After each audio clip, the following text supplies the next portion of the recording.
Ayan, good day mga idol at isang mapagpalang hapon po sa ating lahat. At ngayon nga guys ay magluluto tayo ng giniling po. Giniling na pork. Ayan, meron po tayong giniling dito na karne at kalahating kilo po yan. Ito po yung ating mga rekado. Meron po tayong frozen mixed vegetable. Mais po ito, carrots at saka beans po. Wala po ritong patatas kaya bumili na lang po tayo ng patatas. Ayan po yung ating mga gulay. Bawang, sibuyas, kamatis. Ito po yung ating laurel. Meron din po tayong oyster sauce, pampasarap. At meron din po tayong paminta. Ayun guys, magluluto po tayo ngayon ng giniling na baboy. At yung iba pong mga rekado, gaya po ng mantika, toyo, andun po sa ating kalan. At tayo na po ay magsimulang magluto at ipiprepare lang po natin yung ating pong mga gulay at babalatan po natin ito. Ayan guys, na-prepare na po natin yung ating pong mga rekado. At nalinis na rin po natin yung ating mga gulay. Ito na po, hiniwa lang po natin siya ng mga cubes para po maganda po ang ating giniling na baboy.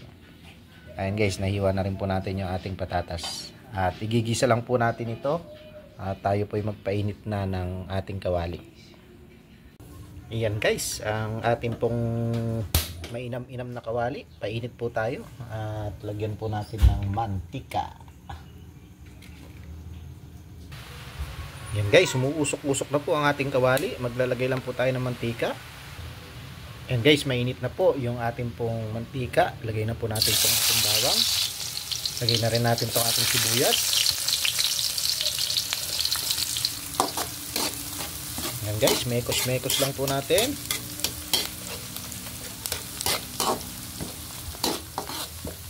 Yan guys, yung kompleto pong listahan ng ating mga ingredients, lalagay ko na lang po sa description box. Yan po sa gawin ibaba. Ayan, hintayin lang po natin mag golden brown yung ating pong bawang at sibuyas. Pasensya na po kayo kung may kulang man o sobra sa aking mga ingredients. Ayan. Ayan guys, sabi nila pagka mabango daw ang iyong gisa, tiyak na masarap po ang inyong iluluto. Ayan guys, lagay na rin po natin tong kamatis. Iyaw. Siyempre, mekos-mekos lang din natin ito. Ayan, hintay lang po natin malusak yung ating kamatis o ma-dissolve.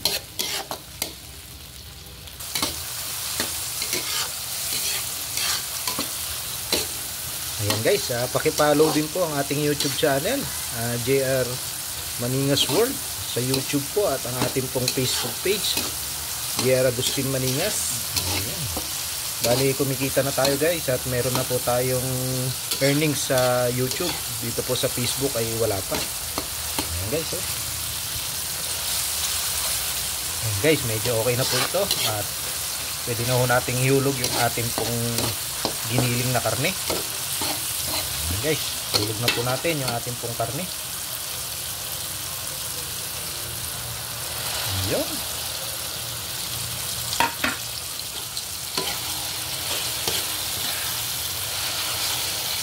Pagmantikain po natin para po lumabas yung sariling mantika po ng ating karne. Bayaan lang po natin at panay-panayin lang po natin ang halo. Make sure guys na mahina na po yung apoy pagdating po sa part na to. Para po hindi mabigla yung ating pong pork. Ayan guys, takpan muna natin. Pabayaan lang nating malesin yung kanyang sabaw at lumabas po yung mantika ng ating pong karne. Basta medyo mahina lang po ang apoy. Ayan guys, takpan muna natin. Tang! Ayan guys, check lang po natin na tumusok na po. Iyon. Nagmamantika na siya guys. Ayan.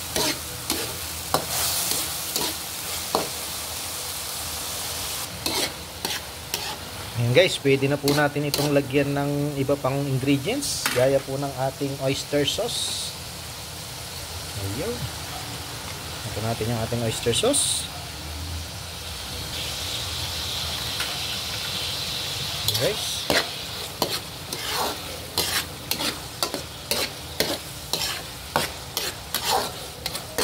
Lagyan na rin po natin ng toyo. Ayan, mga tatlo hanggang 4 na tablespoon po.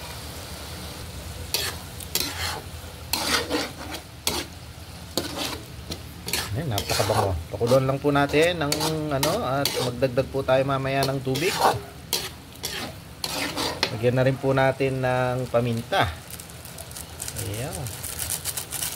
Paminta at ito pong ating laurel para po bumango. Ayan guys, mas mainam po kung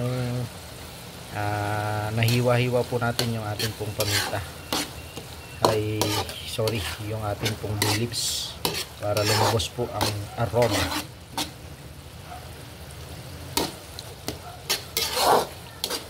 Guys, mga 3 minutes po, pwede na natin siyang lagyan ng tubig at ilagay na po yung ating mga gulay. Ayan guys, lagay na po natin tong ating pong patatas. Malinis naman po yung sabaw ng tubig at lagay na po natin at dagdagan na lang po natin ng tubig. At syempre guys, ito pong ating mixed vegetable, frozen. Ayan, lagyan po natin. Ayan, galing po siya sa freezer. Tansyahin lang po natin yung katamtaman. Baka naman mas marami na yung gulay kasi yung ating karne. Ayan guys, mekos lang ho natin. Naku po, lumabas na po ang ganda ng kulay ng ating pong giniling na baboy. Ayan guys, tuyo po siya at magdagdag po tayo ng tubig para po sa pagpapalambot po ng ating mga gulay. Ayan po, dagdagan po natin ng tubig para po sa pagpapalambot po ng ating mga gulay.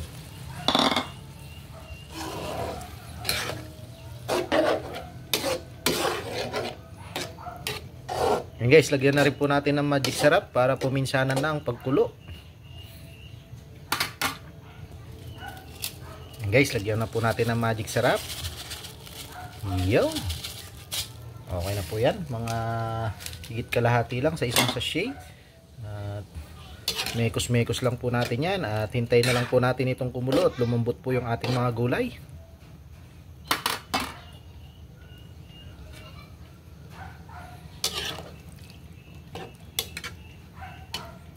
Ayan guys, takpan lang po natin. Ayan guys, check na po natin. After 7 minutes to 8 minutes na pakulo. Ayan guys. Okay. Ayan guys, nag-moist po yung ating camera. At medyo malabo kaya pinunasan po natin. Ayan guys. Ayan guys, mekos lang po natin. At pabayaan lang po nating matuyo ng konti. Ayan, sakto na po yung kanyang lasa. At medyo malambot na rin po. Malambot na po ang ating patatas. Ganun din po ang ating pong ibang mga gulay. Ayan guys, mga 1 minute na lang po ito at luto na po yung ating pong giniling na baboy. At mamaya po ay kakain na po tayo. At sana po nagustuhan nyo yung ating pong lutuing ulam ngayon. At ganyan na, mabango na raw po ang naririnig ng aking sambit ng aking bunsong anak. Ayan guys, maraming salamat po at maraming salamat sa patuloy na pagsuporta at nanonood po sa panonood po ng aking mga video. Huwag nyo pong skip po yung ads sa ating pong YouTube channel. Maraming salamat po at happy food trip po sa ating lahat. Bye bye.